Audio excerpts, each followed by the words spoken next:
আসসালামু আলাইকুম দর্শক, আমন্ত্রণ জানাচ্ছি শাওন স্টুডিওতে নতুন আরও একটি রেসিপি দেখার জন্য।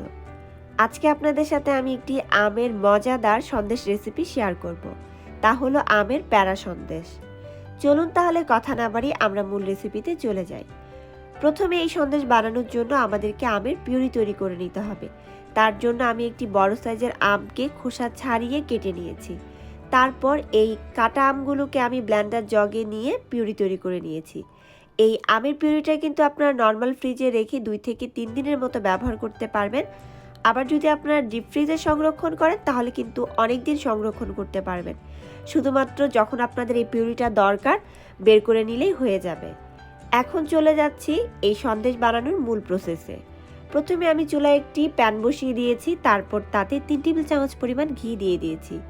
এই ঘিয়ের রেসিপি কিন্তু আমার চ্যানেলে দেওয়া আছে, আপনাদের জন্য আমি লিঙ্কটা ডিসক্রিপশন বক্সে রেখে দিয়েছি। যখন ঘিটা গলে যাবে তখন তাতে দিয়ে দিতে হবে 1 কাপের মতো পাউডার মিল্ক। এখন এই ঘি এবং পাউডার মিল্ককে একসাথে মিশিয়ে নিতে হবে। এখন এই পাউডার মিল্ক এবং ঘিকে একসাথে মিশিয়ে নেওয়ার পর তাতে দিয়ে দিতে হবে 1/4 কাপের মতো কনডেন্সড মিল্ক। তবে আপনাদের কাছে যদি কনডেন্সড মিল্ক না থাকে, কনডেন্সড মিল্কের পরিবর্তে আপনারা চিনিও দিতে পারেন। তবে চিনির পরিমাণটা আপনারা আপনাদের মিষ্টির পরিমাণ অনুযায়ী বাড়িয়ে কিংবা কমিয়ে দিবেন। তারপর আমি তাতে দিয়ে দিলাম 1 কাপের মতো ম্যাঙ্গো পিউরি। এখন এই সব কিছুকে একত্রে ভালোভাবে নেড়ে চেড়ে মিশিয়ে রান্না করতে হবে যতক্ষণ না পর্যন্ত এই মিশ্রণটা একটি ডোয়ে পরিণত হয়, অর্থাৎ প্যানের গা ছেড়ে না আসে। আর চুলার আঁচটা কিন্তু অবশ্যই মিডিয়াম লোতে রাখতে হবে। মিডিয়াম লো হিটে রেখে এই সন্দেশের মিশ্রণটাকে 10 থেকে 12 মিনিটের মতো অনবরত নেড়ে নেড়ে রান্না করতে হবে। নাড়া কিন্তু বন্ধ করা যাবে না, তাহলে এই মিশ্রণটা কিন্তু প্যানের গায়ে লেগে যাওয়ার সম্ভাবনা থাকবে। আর চুলার আঁচ বাড়িয়ে যদি আপনি তাড়াহুড়া করে এই সন্দেশটা বানাতে যান তাহলে কিন্তু সন্দেশের টেস্টটাও ভালো আসবে না। সেই জন্য চেষ্টা করবেন চুলার আঁচটা কমিয়ে একটু ধৈর্য নিয়ে এই সন্দেশটা তৈরি করতে। তাছাড়া এই সন্দেশটা তৈরি করতে কিন্তু খুব একটা সময়ও লাগে না। 10 থেকে 12 মিনিটের মতো যখন আপনি অনবরত নেড়ে নেড়ে এই সন্দেশটাকে রান্না করবেন তখন একটা পর্যায়ে দেখবেন যে এই মিশ্রণটা প্যানের গা ছেড়ে আসছে এবং একটা ডোয়ের মতো তৈরি হয়ে গিয়েছে এবং আপনি এই ডোটাকে খুব ভালোভাবে কিন্তু স্প্যাচুলা দিয়ে ভাঁজ করতে পারছেন।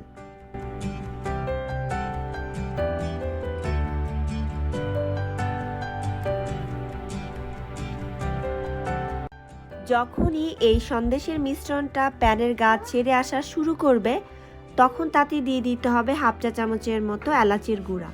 এলাচের গুঁড়া দিয়ে দেওয়ার পর আরও 2 থেকে 3 মিনিটের মতো এই মিশ্রণটাকে আমি অনবরত নেড়ে নিচ্ছি। আপনারা দেখে নিশ্চয়ই বুঝতে পারছেন যে মিশ্রণটা কিভাবে প্যানের গা থেকে ছেড়ে ছেড়ে আসছে। তো এই পর্যায়ে কিন্তু গরম থাকা অবস্থায় এই মিশ্রণটাকে কিছুটা নরম মনে হতে পারে, বাট যখন এটা ঠান্ডা হবে এটা কিন্তু আরও শক্ত হয়ে যাবে। তবে আপনারা কিন্তু এলাচের গুঁড়ার পরিবর্তে প্রথমে যখন ঘি দিয়েছিলাম আমি সেই পর্যায়ে কিন্তু আস্ত এলাচও দিতে পারেন, সেক্ষেত্রে কিন্তু টেস্টের খুব একটা হেরফের হবে না। তো এখন আমি চুলার আঁচটাকে বন্ধ করে দিয়েছি। চুলার উপরে রেখে আমি আরও 1 মিনিটের মতো এই মিশ্রণটাকে ভালোভাবে নেড়ে নিচ্ছি। আপনারা দেখছেন যেটা কি সুন্দর একটা ডোয়ে পরিণত হয়ে গিয়েছে। এখন আমি এই মিশ্রণটাকে একটা প্লেটের মধ্যে নিয়ে নিচ্ছি। যখনই এই মিশ্রণটা ঠান্ডা হবে তখনই আমরা আমাদের সন্দেশগুলো তৈরি করে নিব।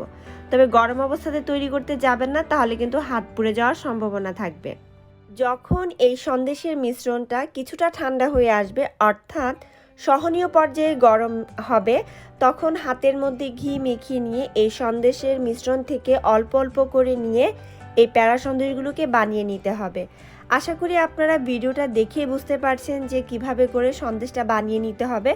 তবে আপনারা চাইলে কিন্তু এই সন্দেশের মিশ্রণটাকে দিয়ে অল্প করে নিয়ে আপনারা পিঠার যে সাজ থাকে সেই সাজের নিয়েও কিন্তু সন্দেশটা তৈরি করতে পারেন। তাছাড়া আমার চ্যানেলে কিন্তু আরও একটি আমের সন্দেশের রেসিপি দেয়া আছে, আমি লিঙ্কটা ডিসক্রিপশন বক্সে আপনাদের জন্য রেখে দিব। আশা করব আপনাদের কাছে সেই রেসিপিটাও ভালো লাগবে। তো এইভাবে করে আমার প্রত্যেকটা সন্দেশ বানানো হয়ে গিয়েছে। এই সন্দেশগুলো কিন্তু আপনারা নর্মাল ফ্রিজে রেখে 4 থেকে 5 দিনের মতো খেতে পারবেন। তবে যদি আপনারা আরও লং টাইম খেতে চান তাহলে অবশ্যই চেষ্টা করবেন ডিপ ফ্রিজে রাখার জন্য। এই ছিল আমার আজকের মতো আমের প্যারা সন্দেশ রেসিপি। আশা করি আমার রেসিপিটি আপনাদের কাছে ভালো লেগেছে। যদি ভালো লেগে থাকে তাহলে প্লিজ এই ভিডিওতে একটা লাইক দিতে ভুলবেন না। সেই সাথে আপনার ফ্রেন্ডস এবং ফ্যামিলির সাথে আমার রেসিপিটাও শেয়ার করতে ভুলবেন না।